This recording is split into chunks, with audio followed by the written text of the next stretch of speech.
నమస్తే అండి. ఏదైతే కృష్ణబాబు కాలనీలో ఉండే ఘటన చూసి రాష్ట్రం మొత్తం చలించిపోయిందండి.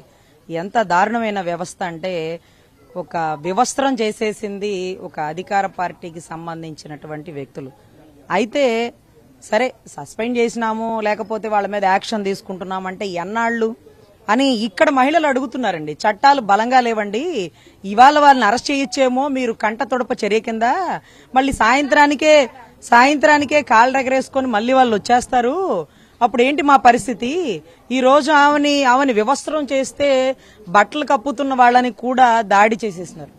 అసలు ఈ ఘటన ఎందుకు జరిగింది అంటే ముందు ఆ తల్లి కూతురు ఆ తల్లి కొడుకు ఆ భర్త పోలీస్ స్టేషన్కి వెళ్లారు. ఇలా గొడవ జరుగుతుంది, ఇదిగో నా చెయ్యి ఇలా గాయమైంది, ఇలా గాజులు ఎరిపేశారు, ఇలా ఘటన జరిగింది అంటే ఏమమ్మా పోలీస్ స్టేషన్కి వచ్చి కంప్లైంట్ ఏమో రాసేసుకుంటామా, పోయి హాస్పిటల్కి వెళ్ళండి, అక్కడికి వెళ్ళి ఏదైతే స్లిప్ ఉంటుందో అది తీసుకుని రండి, అప్పుడు కడతాము అని అలా వెనక్కి పంపించారు.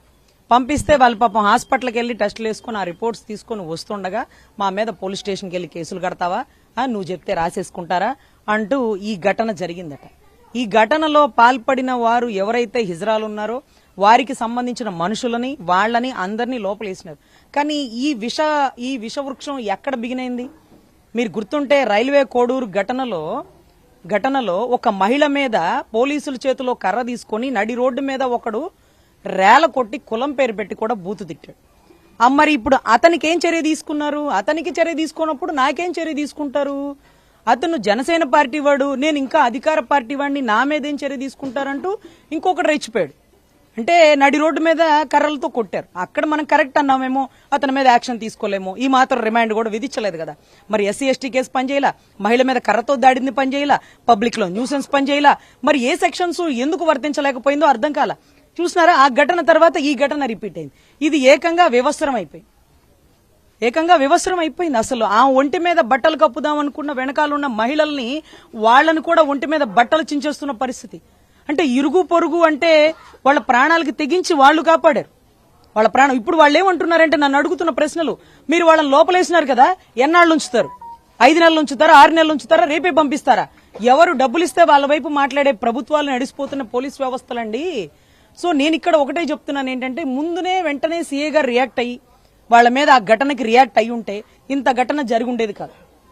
కంప్లైంట్ ఇవ్వడానికి వచ్చిన వాళ్ళు మనుషులుగా చూడట్లా, వాళ్ళని రెఫర్ చేసేవాళ్ళు. ఎవరి తరపు నుంచి వచ్చో పలానా వాళ్ళతో ఫోన్ చేయించుకుంటేనే కేసు కడతారు, లేకపోతే కట్టరు కదా. పాపం వీళ్ళు అభాగ్యులు కదా. వీళ్ళు బీసీ సంబంధించిన సామాజిక వర్గం కృష్ణబాబు కాలనీ నుంచి కంప్లైంట్ ఏరియా నుంచి వస్తుంటాయి పోతుంటాయి, పక్కన పడేండి, ఆ కొట్టుకుని గాయాలైతే ఆ ఎమ్మెల్సీ రిపోర్ట్ రానివ్వండి అప్పుడు చూద్దాం అని పంపించేసినారు. ఈ రోజు అప్పుడే గనక వారిని ఇరు వర్గాలని పిలిపించి మందలిచ్చి ఉంటే ఈ వివస్త్ర ఘటన రాష్ట్రం మొత్తం నివ్వురిపోయే సంఘటన జరిగి ఉండేది కాదు.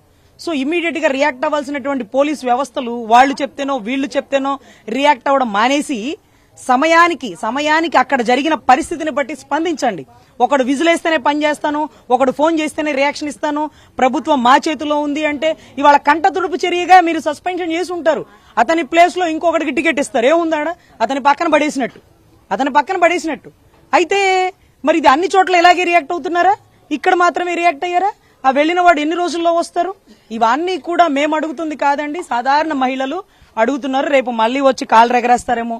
దీన్ని కంట తుడుపు చర్యలాగా కాకుండా రాష్ట్రం సిగ్గుపడే చర్యలాగా భావించి దయచేసి పోలీస్ వ్యవస్థలు నిక్కచ్చిగా పనిచేయండి. మీరు సరిగ్గా లేకపోబట్టే ఈ రోజు ఇన్ని ఘటనలు జరుగుతున్నాయి. మీరు ఆ రోజే రియాక్ట్ అయ్యి వాళ్ళిద్దరిని పిలిపించి వాళ్ళిద్దరిని బైండ్ ఓవర్ రాపించి వాళ్ళిద్దరిని స్టేషన్ లో కూర్చోబెడితే ఈ ఘటన జరిగి ఉండేది కాదు అని భావిస్తూ ఈ రోజు ఆడబిడ్డకు జరిగిన అన్యాయానికి మేము సానుభూతి తెలుపుతూ అదే మాదిరిగా ప్రభుత్వాన్ని నిలదీస్తూ ఆ పోలీస్ ఎవరైతే సీఏ గారి మీద యాక్షన్ తీసుకుంటున్నానన్నారు అది ఎంతవరకు తీసుకుంటారో, మరి సస్పెన్షన్ చేస్తానన్నారు అది ఎన్నాళ్ళు ఉంచుతారో, అరెస్ట్ చేసినానన్నారు మరి ఎప్పుడు వరకు బెయిల్ ఇవ్వకుండా బయటకు తీసుకురాకుండా ఉంటారో, మరి 6 నెలల లోపల పెడతారా? అంటే కొడితేనే తిడితేనే ఒక చట్టం అయితే వ్యవస్థరం చేసేస్తే పెద్ద పెద్ద కురుక్షేత్రాలు జరిగినవి కూడా మహిళకు జరిగినటువంటి అవమానానికి. మరి ఈ రోజు ఏం జరుగుతుందో అధికార ప్రభుత్వం, అధికార పార్టీ మొన్నటి రోజు రైల్వే కోడూరు ఘటనకి స్పందించినటువంటి జనసేనకి ఈ రోజు స్పందించినటువంటి ప్రభుత్వంలో ఉండేటువంటి టీడీపీ, మరి అక్కడే స్పందించుంటే ఈ ఘటన జరిగి ఉండేది కాదేమో. మరి ఇక్కడ స్పందించారు. ఈ స్పందన కంటతుడిపా లేకపోతే ప్రతిపక్షాన్ని ఎదుర్కోవడానికి చేసినటువంటి చర్య అనేది వాళ్ళకిచ్చే బెయిల్ ని బట్టి మేము ఆలోచిస్తాం. ఇలాంటి సంఘటన రోజుల్లో హిజ్రాలు వాళ్ళని వెలుగులో తేవాలని అనేక ప్రయత్నాలు చేస్తుంటే దాడుల కోసం డబ్బులు తీసుకొని రావడం కానీ ఇవి ఎట్లా చూడవచ్చు? ఒకటండి, ఈ తెర మీదకి ఈ హిజ్రాల్ని మధ్యలో పావుల్లాగా వాడుతున్నారా, పేమెంట్లు ఇచ్చి పని చేస్తున్నారా, లేకపోతే వాళ్ళకి పర్సనల్ గా గడ్జ్ ఏమన్నా ఉందా అంటే వాళ్ళ కోపం. మామూలుగా ఒక మహిళ కొట్టేదానికి, ఒక మగవాడు కొట్టేదానికి, ఒక హిజ్రాల్ కొట్టేదానికి వాళ్ళలో ఉండే శక్తి గిట్టిది. ఇప్పుడు వాళ్ళు కొడుతుంటే చుట్టుపక్కల ఉండే నలుగురు మహిళలు ఆపలేకపోయారు. ఆవిడ మహిళగా మనం భావించడానికి లేదు, ఒక మగవాడిగా మనం భావించడానికి లేదు. ఒక త్రిశక్తిగా ఆవిర్భవించినటువంటి అవతారంగానే మనం హిజ్రాల్ని చెప్పాలి. సో ఇలాంటి ఘటనలు జరిగినప్పుడు పోలీస్ స్టేషన్ లో కూర్చోబెట్టి ఆ సమస్యను ఏంటనేది ఎస్ఐ గారో సిఐ గారో ప్రతిస్పందించకపోతే వాళ్ళ కోపం ఇలాగే రెట్టింపు అయింది. ఆ కోపంలో వాళ్ళు ఏం చేస్తారో వాళ్ళకే తెలియదు. అది వాళ్ళ మానసిక పరిస్థితి. అలాంటి వాళ్ళతో తప్పులు చేపించే బదులు కంటతుడుపు చర్యలు ఆపి వాళ్ళని కూర్చోబెట్టి చర్చిస్తే బాగుంటుందని నా ఉద్దేశం. ఎందుకంటే ఇజ్రాయల్ని ఇబ్బంది పెట్టడం, వాళ్ళ కోపం రెట్టింపు ఉంటది. మనం ఒక దెబ్బ వేసేదానికి అదే దెబ్బ వాళ్ళు కొట్టేదానికి తేడా ఉంటది. కాబట్టి దయచేసి గతంలో గంజాయి తాగిన వాళ్ళని ఇలాంటి కేసులకి వాడేవాళ్ళు. ఇలాంటి ఘటనలో ఇదిగో నీకు గంజాయి ప్యాకెట్లు ఇస్తాం, వాళ్ళ మీద దాడి చేసి వాళ్ళని చంపేసి అని వాడేవాళ్ళు. ఇప్పుడు హిజ్రాల్ని తెర మీదగా తెస్తున్నారు. ఈ కొత్త సాంప్రదాయం ఏంటో అధికార పార్టీ వారు నోరు తెరిచి నిజాలు చెప్పాలా. హిజ్రాల్ని గంజాయి తాగిన వాళ్ళని తెర మీదగా తీసుకొచ్చి దాడి చేపించడం ఇవన్నీ తగ్గించాలా. మనుషులు కొట్టుకుంటే ఒక కేసు, గంజాయి తాగిన పసిబిడ్డలు కొడితే మత్తులో ఉన్నారు తెలియ కొట్టారని ఇవాళ కావుతే బయట తెచ్చేస్తున్నారు. ఇజ్రాయల్ కొడితే మరి కేసు ఎంతవరకు బలపడుతుందో, ఎంతవరకు నిలబడుతుందో నాకైతే అర్థం కావట్లేదు. ఎందుకంటే ఆవిడేమి చచ్చిపోలేదు, ఆవిడేమి రక్తం వచ్చి కొలబడిపోలేదు, కేవలం వివస్త్రం చేసినారు అని. మరి వివస్త్రం ఎంత పెద్ద సెక్షనో, ఎంత పెద్ద చట్టాలు దాని మీద ఇంప్లిమెంట్ అవుతాయో, 6 నెలలు బెయిల్ రాదా, సంవత్సరం బెయిల్ రాదా, మరి ఉరి తీసేంత పెద్ద పెద్ద చట్టాలు కావాలని గౌరవ డిప్యూటీ సీఎం గారు చెప్తున్నట్టు మరి ఒక మహిళకు జరిగిన అన్యాయం ఈ రోజుకి ఆమెను తెర మీదకు చూపించలేం.